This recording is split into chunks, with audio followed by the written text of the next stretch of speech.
जय भीम, जय भारत, जय संविधान, जय मंडल, जय जोहार, जय जवान, जय किसान।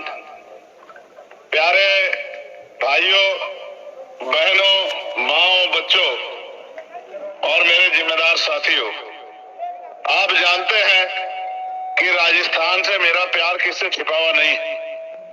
मैं लगातार राजस्थान में आता जाता रहा और राजस्थान से प्यार करता रहा। और आप ये भी जानते हैं कि आपके यहाँ उपचुनाव है, हमेशा आपने मेरा साथ दिया है। ये जो चुनाव है, पहले तो मैं प्रत्याशी के बारे में कहूं, ये मेरी बहन भी लगती है, मेरी भाभी भी लगती है और हनुमान बेनीवाल जी मेरे बड़े भाई हैं। बुरे समय में इन्होंने मेरा साथ दिया है हमेशा, चाहे पार्लियामेंट हो या पार्लियामेंट के बाहर मेरा मार्गदर्शन करने का काम किया है। और जहां तक मैं जानता हूं, राजस्थान में इतना संघर्षशील और लोगों का सच्चा नेता हो भी नहीं सकता। हम विधानसभा चुनाव मिलकर लड़े, लेकिन सहयोग में कुछ कमी रही। आपकी तरफ से कमी नहीं रही, आपने पूरी ताकत हमें दी, लेकिन हम लोगों की तरफ से कुछ कमी रही तो हम पीछे रह गए। लेकिन मैं आपसे कहना चाहता हूं, भाई हनुमान बेनीवाल, आपके सच्चे सिपाही, वो आपसे उतना ही प्यार करते हैं जितना वो अपने बच्चों से, अपने परिवार से प्यार करते हैं। मैं आपके यहाँ कल हो सकता है आ भी जाऊं, लेकिन मैं कोशिश ये कर रहा हूं, मेरे कंधों पे जिम्मेदारी है और ये जिम्मेदारी आप ही लोगों ने डाली है कि जहां जहां हम ताकत बना सकते हैं वहां ताकत बनाए। वहां तो हनुमान बेनीवाल जी आज के समय में अकेले ही चंद्रशेखर आजाद की और अपनी जिम्मेदारी अदा कर रहे हैं। लेकिन यहाँ उत्तर प्रदेश में भी उपचुनाव है और झारखंड और महाराष्ट्र में भी आपकी पार्टी लड़ रही है, बिहार का उपचुनाव और मध्य प्रदेश का चुनाव भी लड़ रही है। मेरी बहुत दिल इच्छा थी कि मैं आज इस सम्मेलन में शामिल होकर आपसे आशीर्वाद प्राप्त करूं और आपसे फिर से दिल से जो मेरा रिश्ता है उसको मजबूत करूं, लेकिन समय कमी कारण में नहीं आ पाया। मैंने इच्छा जाहिर की भाई हनुमान बेनीवाल जी से कि भाई आप मुझे जो है ना एक बार मेरी बात जो है रखने का मौका इसी मंच के माध्यम से दे दो, क्योंकि सामने मेरा परिवार बैठा हुआ है, मेरे नौजवान भाई खड़े हुए हैं। आप राजस्थान के हालात जानते हो, किस तरह राजस्थान में जुल्म जाति के शिकार हम लोग हो रहे हैं और लगातार ये जुल्म जाति कम नहीं हो रही। हमने कांग्रेस को हटाने के लिए भाजपा को मौका दे दिया और भाजपा के लोगों ने बैठ के इस तरह से हमारे लोगों पर जुल्म किया। ये कांग्रेस भाजपा के लोगों के जरिए आपका भला नहीं हो सकता है।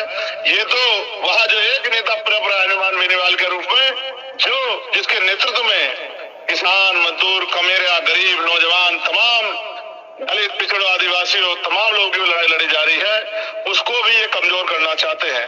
लेकिन इनको ताकत देने की अगर हिम्मत किसी में है तो बाबा साहब अम्बेडकर ने आपकी उंगली में वोट की ताकत दी है। हम 10 रुपए का सामान खरीदते हैं, 4 बार सोचते हैं कि सामान खराब है, सामान अच्छा है, सामान पूरा है, सामान कम है। तो जब हम कीमती वोट डालने जाते हैं एक बार नहीं सोचते। आपने पिछली बार भी मेरा सहयोग किया, मैं इस बार भी आपसे सहयोग मांगता हूँ। आप ये मत समझना कनिका बेनीवाल लड़ रही है। कनिका बेनीवाल मेरे परिवार की मेंबर है और इस परिवार का भाई होने के नाते इस लड़ाई में मैं इनके साथ खड़ा हूँ। मैं आप सबसे अपील करता हूँ, अगर सच में आप मुझसे प्यार करते हैं, थोड़ा सा भी अगर मेरे हाथों को मजबूत करना चाहते हो, तो एक एक वोट 13 तारीख को बहन कनिका बेनीवाल जी को और मेरे भाई राजस्थान के क्रांतिकारी नेता, पार्लियामेंट में राजस्थान के स्थान भाई हनुमान बेनीवाल जी के हाथों को मजबूत करने के लिए बोतल के निशान पे होना चाहिए। और ये बोतल का निशान ही ऐसा निशान करके देखो, जब दलितों पे कोई जुल्म होता है, शेड्यूल कास्ट से किसी परिवार पे, तो सारे नेता घर पे पढ़ के सोते हैं। वो भी पढ़ के सोते हैं जिनको हमारे यहाँ डिप्टी चीफ मिनिस्टर बना के चेहरा बनाया गया है। अगर कोई होता है उनकी लड़ाई लड़ने के लिए, क्या तो चंद्रशेखर आजाद होता है या फिर हनुमान बेनीवाल होता है। और भीम आर्मी आजाद समाज पार्टी के नेता लगातार मेहनत करते हैं, लेकिन मैं मानता हूँ कि इस सहयोग के बिना हमारी लड़ाई आगे नहीं बढ़ेगी। मेरी तो दिली इच्छा थी कि मैं वहां आके प्रचार करूं। आप जानते हैं झुंझुनू में भी हमारे प्रत्याशी लड़ रहे हैं, लेकिन मैं समय कमी कारण आज नहीं आ पाया हूं। मैं आपसे अपील करता हूं, आप मुझे बताओ, क्या इस लड़ाई में आप हमारी मदद करोगे? नहीं, आप बहादुर लोग, आपकी आवाज भी बहादुर बनानी चाहिए। बताओ मदद करोगे नहीं करोगे? हनुमान बेनीवाल जी के हाथ मजबूत करोगे नहीं करोगे? कनिका बेनीवाल जो हमारे परिवार का सम्मान है, कहते हैं कि बेटियां बहनें घर की बहुएं सम्मान होती है। आप जानते हैं कि जब हनुमान बेनीवाल जी और मैंने जब हमारे किसान बेटी के साथ, हरियाणा की बेटी के साथ, ओलंपिक लाने वाली देश की बेटी के साथ जब जाती हुई थी, तो हमने पार्लियामेंट में जाके रख देने का काम पार्लियामेंट को किया था। हम दोनों भाई एक दूसरे की ताकत बनके पार्लियामेंट में लड़ते हैं और हमारी यही एकता दुश्मनों को खलती है। इन दुश्मनों के दांत खट्टे करने के लिए आपको बोतल का बटन दबाना पड़ेगा, और जैसे जैसे ये परिवार ताकतवर होगा वैसे वैसे मेरा सम्मान भी बढ़ेगा। आज जब चारों तरफ इनको घेरने के लिए, इनको हराने के लिए बीजेपी, कांग्रेस और तमाम पार्टियों ने एड़ी चोटी के जोड़ लगा दिए हैं, मैं अपने भाई की ताकत को जानता हूं कि वो इनसे हारने वाला नहीं है। मगर फिर भी मैं चाहता हूं कि लोकतंत्र में जनता ताकतवर होती है, एक एक वोट कीमती है। आगे 2-3 दिन बचे हैं। आपने हमेशा मेरी एक आवाज पे, चाहे मैंने आपको दिल्ली बुलाया हो या राजस्थान की सड़कों पर उतरने कहा हो, आपने मेरा मान सम्मान रखा है। तो अगले 2-3 दिन खुद से चंद्रशेखर बनके और मेरी जिम्मेदारी को पूरा करते हुए, कोई रिश्तेदारी, कोई क्षेत्र का खीवसर विधानसभा कोई घर ना बचे जहां तक ये संदेश ना जाए कि भाई हमें हनुमान बेनीवाल भाई के हाथों को मजबूत करना है और ये आपके हाथ में है। बताओ कभी मैंने आपका साथ छोड़ा है क्या? आपको याद होगा कितनी कितनी मुसीबत सह के मैं इंद्र मेघवाल के परिवार से मिलने गया, और अभी मुझे खबर मिली कि उसके परिवार को, उसके परिवार के लोग, उसके पिता को, उसके चाचा को जेल में डाल दिया है। कितनी मुसीबत से मैं जितेंद्र मेघवाल के परिवार से अन्याय खिलाफ जो लड़ाई थी उसको मजबूत करने के लिए गया, ओम प्रकाश रेगर भाई के परिवार के लिए लड़ने के लिए गया। मैंने आपको और कभी मैंने प्रदेश नहीं देखा, मैंने हमेशा आपको अपने परिवार से ज्यादा बढ़ के प्यार किया है, और मैं आपसे उम्मीद करता हूँ कि अब आप इधर उधर की किसी की परवाह नहीं करेंगे, किसी के लालच में नहीं आएंगे, किसी की बातों में नहीं आएंगे। अपनी ताकत बनाने के लिए भाई हनुमान बेनीवाल जी को ताकत देने का काम करेंगे। आपको नहीं पता है, जब मैं वहां नहीं होता हूं तो इनसे कह देता हूं कि अगर कहीं कोई मुसीबत आती है किसी गरीब पे, तो इनसे कह देता हूं कि यार जाके आप मदद कर दो। तो कभी कभी मेरी कमी पूरी कर देते हैं, लेकिन इस बार मेरी कमी आप लोग पूरी कर दोगे नहीं कर दोगे? कर देंगे। पक्का? ये जो तमाम लोग घूम रहे हैं कि हनुमान बेनीवाल को गिरा के छोड़ेंगे, इनको सबक सिखा दोगे नहीं सिखा दोगे? इनको ये बता दोगे कि हम कमजोर नहीं है? इनको ये बता दोगे नहीं बता दोगे कि हम जिसके साथ खड़े हो जाएंगे उसको जिता सकते हैं? बता दोगे नहीं बता दोगे?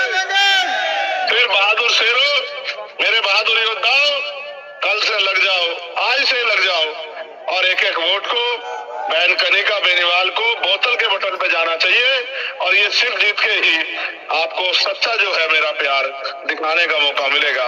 मैं भाई हनुमान बेनीवाल जी से भी कहना चाहता हूँ, वो दिल के बड़े साफ है, जो बात होती है देते हैं।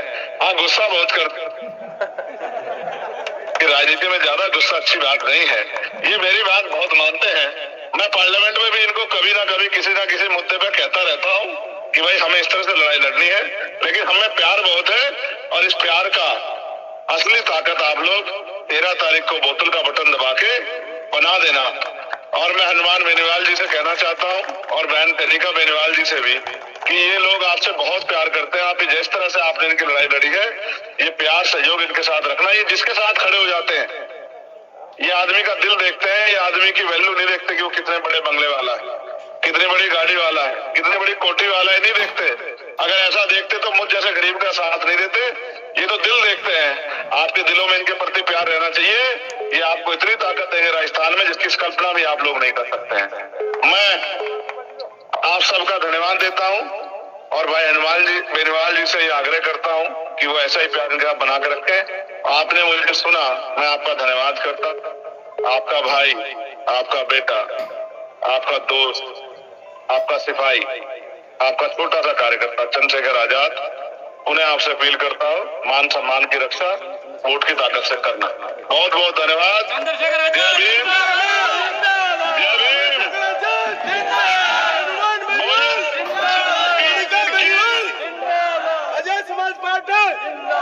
सुनो सुनो, मेरे साथ 2 नारे भी लगा दो यार। जय भीम, बोलिए वीर की